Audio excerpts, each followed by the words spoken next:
Hello good morning guys. तो आज है हमारी कम्युनिकेशन की सीरीज़ का डे 11 जहाँ पे हम हमारी कम्युनिकेशन को इम्प्रूव करने के लिए कुछ एक्सरसाइज करेंगे।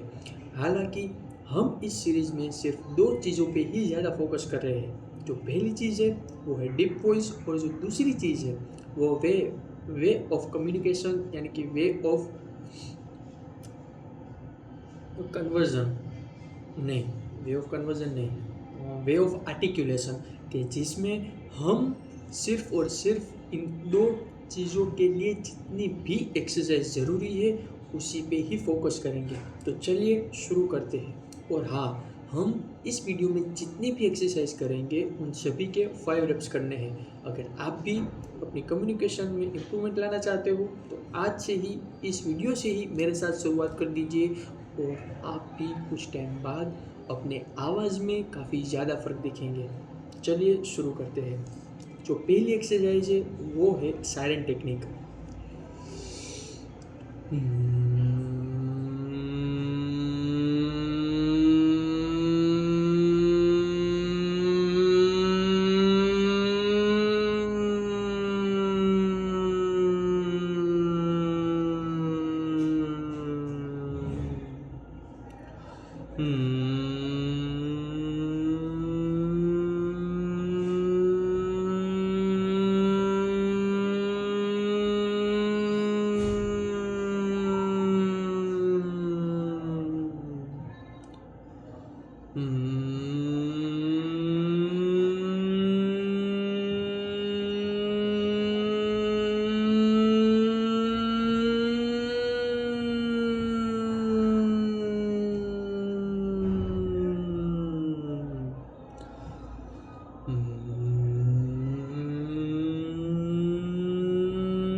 ये हो गई साइलेंट टेक्निक। उसके बाद जो दूसरी एक्सरसाइज है वो है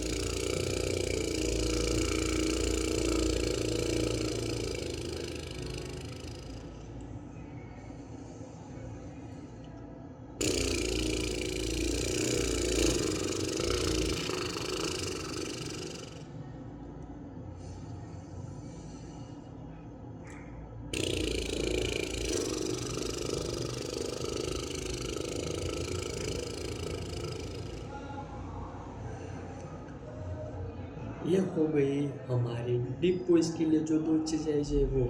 अब हम वे ऑफ आर्टिकुलेशन के लिए, यानी कि अच्छी तरीके से बोलने के लिए, हम जो भी एक्सरसाइज करेंगे उसमें से जो पहली एक्सरसाइज है वो है, हम एक पेन को अपने दोनों दांतों के बीच में रख के, फिर आप जिस भी लैंग्वेज में ज़्यादा कंफर्टेबल हो उस लैंग्वेज में आपको एक पैराग्राफ को रीड करना है।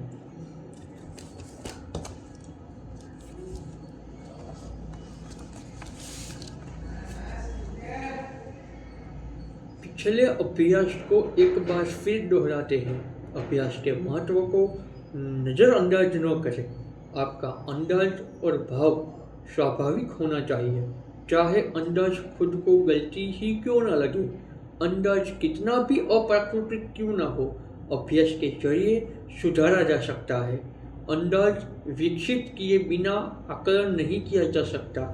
झिझक दूर कीजिए, अंदाज विकसित कीजिए और अभ्यास के जरिए कमियों को सुधारिए। महान कलाकारों और वक्ताओं के अंदाज का अध्ययन कीजिए। प्रकृति के व्यवहार और प्राकृतिक घटनाओं पर ध्यान दीजिए। पेड़ की पत्तियां हवा के हल्के से झोंके से भी हिलने लगती है। इसी प्रकार चेहरे की मांसपेशियां और आंखों की चमक में भाव के साथ बदलाव लाने का अभ्यास कीजिए। एम्बरसन ने कहा है कि मैं जिस व्यक्ति से मिलता हूँ वह मुझे खुद से ज़्यादा महान नजर आता है, इसलिए मैं उनसे कुछ सीख पाता हूँ। अतः अपनी आंखें सदा खुली रखनी चाहिए। एम्बरसन ने अनुसार हमारी आंखें सौंदर्य में डूबी रहती है, लेकिन इनमें दूरदर्शिता की कमी होती है। इस पुस्तक को एक तरफ रख दीजिए, बाहर निकलिए और किसी बच्चे को माँ से खाना मांगते हुए देखिए, लोगों को सड़क पर झगड़ते देखिए, गतिमान जीवन को करीब से समझिए। क्या आप जानते हैं कि जीत का भाव कैसे होता है? चुनाव में जीत के बाद हाथ उठाते हैं नेताओं की विजय मुद्रा को गौर से देखिए। क्या आपने लोगों को भीख मांगते देखा है? भीख मांगते लोगों का संयुक्त चित्र लीजिए और उसका गौर से अध्ययन कीजिए। लोग भीख मांगते हैं, उधार लेते हैं और झूठ बोलते वक्त कैसे भाव प्रस्तुत करते हैं, इन भावों का ध्यान से अध्ययन कीजिए और अभ्यास के द्वारा स्वभाव में शामिल करने की कोशिश कीजिए। माँ भाई आओ क्यों चुपता है? वाह,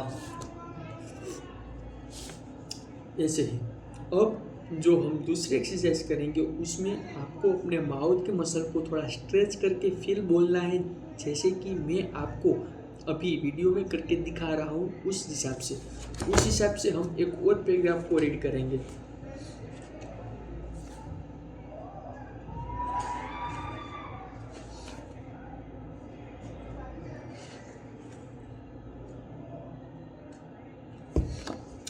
कई नाटक अच्छे होने के बावजूद दर्शकों को प्रभावित करने में नाकाम सिद्ध होते हैं। रंगमंच की जबान में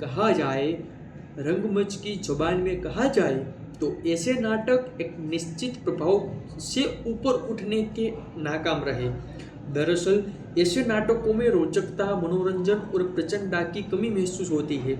निसंदेह ऐसे नाटक त्रासदी की कम महसूस नहीं होते। सटीक शब्दों में कहे तो ऐसे नाटकों की प्रस्तुतिकरण के लिए बहुत कम तैयारी की जाती है और मंच पर भी अभिनय के ज्ञान डालने के खास प्रयास नहीं किए जाते।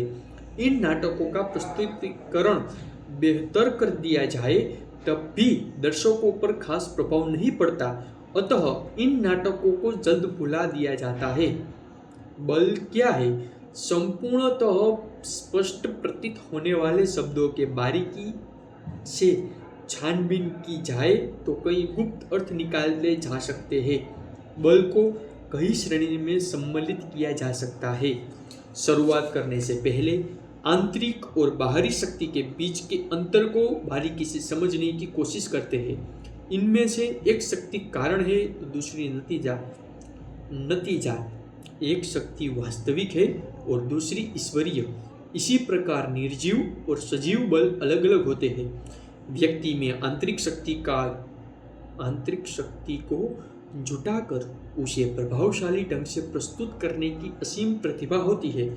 यह कला गंधक पोशाक के समान नहीं होती, जिसमें विस्फोट के लिए बाहरी ताकत का इस्तेमाल करना ही पड़ता है। व्यक्ति की बाहरी ताकत के प्रभावित होने वाली वास्तविक शक्ति अंतर्मन से जन्म लेती है। यह सुनने में महज मनोवैज्ञानिक प्रतीत हो सकता है, लेकिन भाषण की कला में निपुणता हासिल करने में इसका प्रभाव बेहद महत्वपूर्ण सिद्ध होता है। ऐसे तो अगर आप भी अपनी कम्युनिकेशन में इम्प्रूवमेंट लाना चाहते हैं और एक डीप वॉइस के साथ अच्छी कन्वर्जन लाना चाहते हैं या फिर अच्छा बोलना चाहते हैं ताकि आपकी आवाज़ सामने वाला अच्छी तरीके से समझ सके, तो उसके लिए इस सीरीज़ में ज़रूर जुड़िएगा। और ऐसे ही और वीडियो के लिए मुझे फॉलो और सब्सक्राइब करना मत भूलना। और हाँ, ये सीरीज़ तब तक चलती रहेगी जब तक कि हम अपनी आवाज़ को डीप ना कर सके और अपने वे ऑफ कन्वर्जन को यानी कि वे ऑफ कम्युनिकेशन को, वे ऑफ आर्टिकुलेशन को अच्छी तरीके से प्रेजेंट करने के समान ना आ सके। तो अगर आप भी इस वीडियो में जुड़ना चाहते हैं तो अभी के अभी मुझे सब्सक्राइब कर लीजिए ताकि आपको डेली की डेली अपडेट इस चैनल पर मिलते रहेगी। तब तक के लिए मिलते हैं अगली वीडियो में। जय हिंद, वंदे मातरम।